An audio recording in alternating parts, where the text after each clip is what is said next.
안녕하십니까. 김민수의 빨간펜 시간입니다. 오늘은 시장이 또 상승하려는 기조를 코스닥 시장에서 바이오주가 좀 막는 느낌입니다.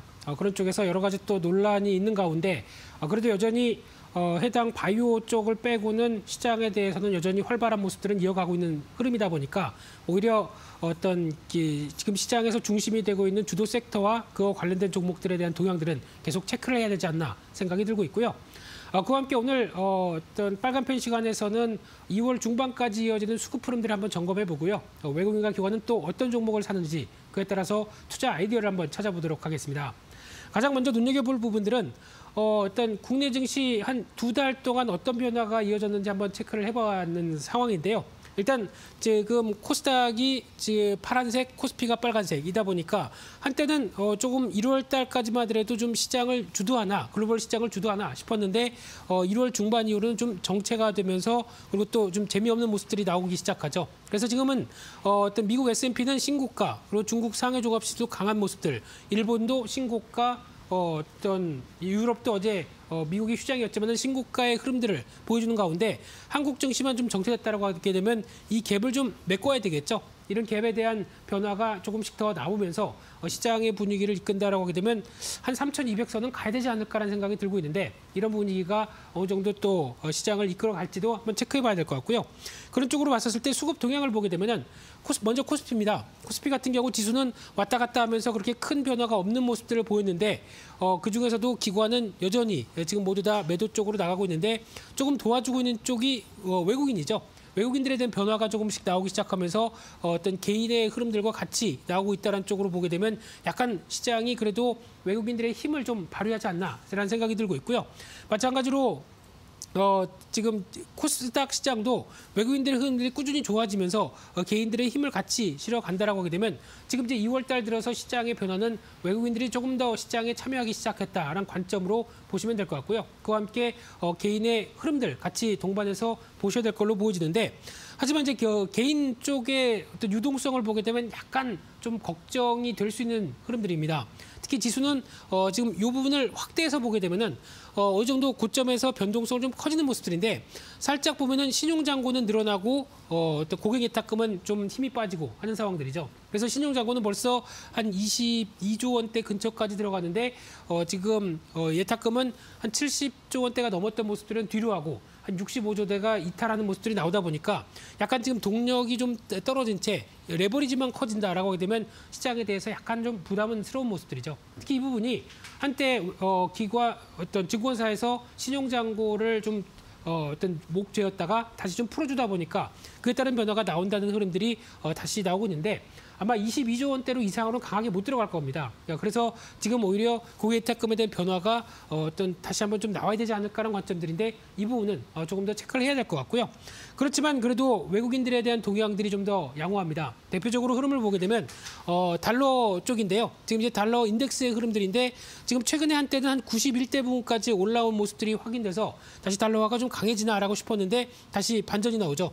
달러화 약세로 가면서 지금 기준으로는 오늘자 기준으로는 한 90대 중반이 이탈하기 시작하죠. 90.3 정도까지 나오다 보니까 다시 그러면 90대가 이탈하나라는 쪽에 대해서 무게를 맞추면서 보셔야 될 텐데 여기서 중요한 변화가 아무래도 바이든 행정부가 계속 또 경기 부양책을 강화시키고 또 유동성을 좀 늘리는 정책으로 나오기 시작한다라고 하게 되면 90대 이탈은 다시 한번 이어지겠죠. 그렇게 됐었을 때는 또 신흥국이나 위험 자산 입장 쪽에서는 조금 더 호재로 나오면서 변화가 나올 가능성이 높다는 쪽에서 달러와의 흐름들 또 지켜보셔야 될 것 같고요. 이런 변화가 나오다 보니까 지금 이제 유가입니다. WTI 기준으로 보게 되면은 지금 최근 들어서 한 60달러대가 넘보는 모습들이 나오기 시작하는데 이런 흐름을 보게 되면 지난 코로나19 사태 때 급하게 하락했던 유가가 그 수준까지 다시 올라왔다는 쪽으로 바라보고 있는 상황들이고요. 그만큼 그전까지 돌아온다는 얘기는 시장에서 정상적으로 상품 가격들이 올라오면서 인플레이션이 작동하고 있다라는 쪽에 대한 하나의 또 시그널로 볼 수 있겠죠. 그러다 보니까 어떤 안전자산에 대해서는 오히려 좀 회피가 되면서 위험자산에 대한 효과 그리고 또 인플레이션이 작동한다라는 쪽에 여러 가지 흐름들이 지금 시장에서 속속들이 나오고 있다는 쪽으로 봤었을 때는 아직 시장에 대해서 어느 정도 올라왔다고 하더라도 주식시장에 대한 부담은 조금 더 덜 수 있겠다라는 쪽도 눈여겨보셔야 될 것 같고요. 그와 함께 또 업종별 흐름을 보게 되면은 일단 개인들은 또 전기전자와 운수장비 업종들을 집중 매수했습니다. 그래서 가장 많이 매수한 업종으로 지금까지 나오고 있는데 외국인들은 화학 쪽, 의약품 쪽을 매수를 하고 있고요. 화학은 아무래도 2차 전지겠죠. 그와 함께 또 금융주에 대한 매수는 꾸준하게 가져가고 있습니다. 그래서 금융업 쪽에 대한 시각들은 나쁘지 않다라고 보여지고 있는데 기관은 계속 판다고 하더라도 그래도 속속 들여서 매수가 눈에 띄는 업종은 대표적으로 화학업종 외국인과 같이 매수하고 있고요. 섬유의복도 들어옵니다. 게다가 또 건설주 그리고 운수창고업종 눈에 들어오고 있고 증권주도 눈에 들어오는데 살짝 어떻게 보면 시장에 좀 소외됐다가 코로나19 때문에 피해를 봤던 섹터를 다시 어느 정도 좀 매수한다는 관점 쪽에서 기관이 변화가 들어온다고 봐야 될 것 같고요. 연기금도 매도가 큰다고 하더라도 마찬가지로 같은 이제 섬유의복, 화학 그리고 건설, 운수창고 이쪽은 매수가 들어오고 있다는 쪽에서도 눈여겨보시면서 섹터에 대한 접근이 필요하지 않을까 생각되고 있고요. 그런 쪽으로 봤었을 때 외국인들이 순매수하는 종목들을 살펴본다라고 하게 되면 코스피 쪽에서는 대표적으로 LG화학, 그 삼성 SD, 2차 전지 쪽이죠.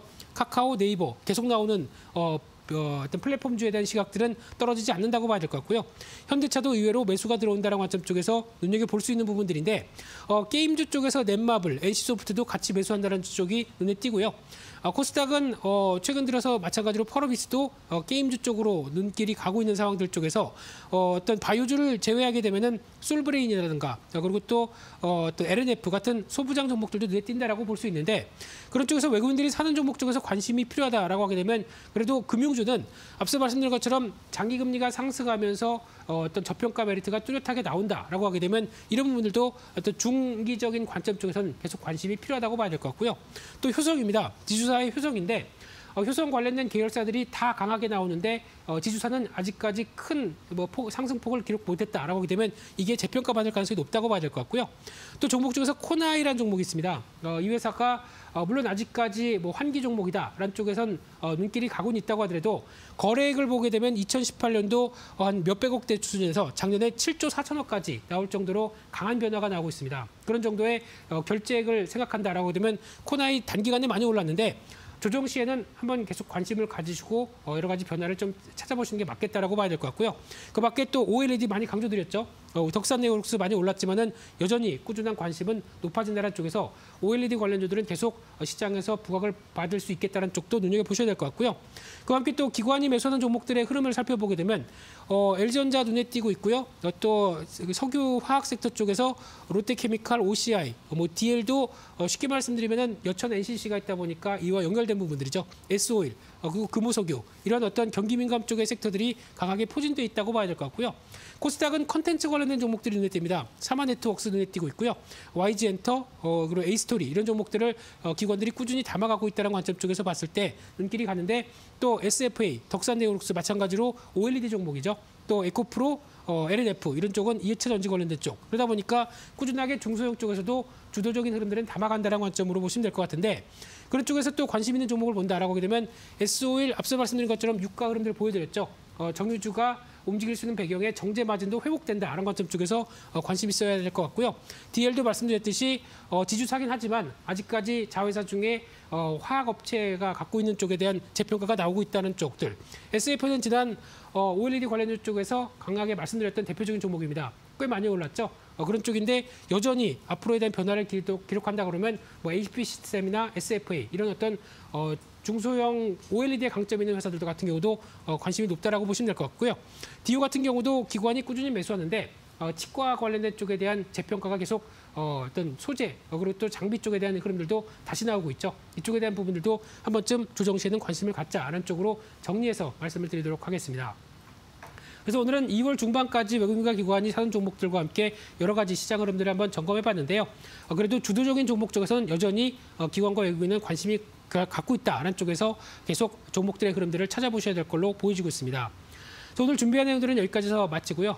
또 내일 이 시간에 찾아뵙겠습니다. 감사합니다.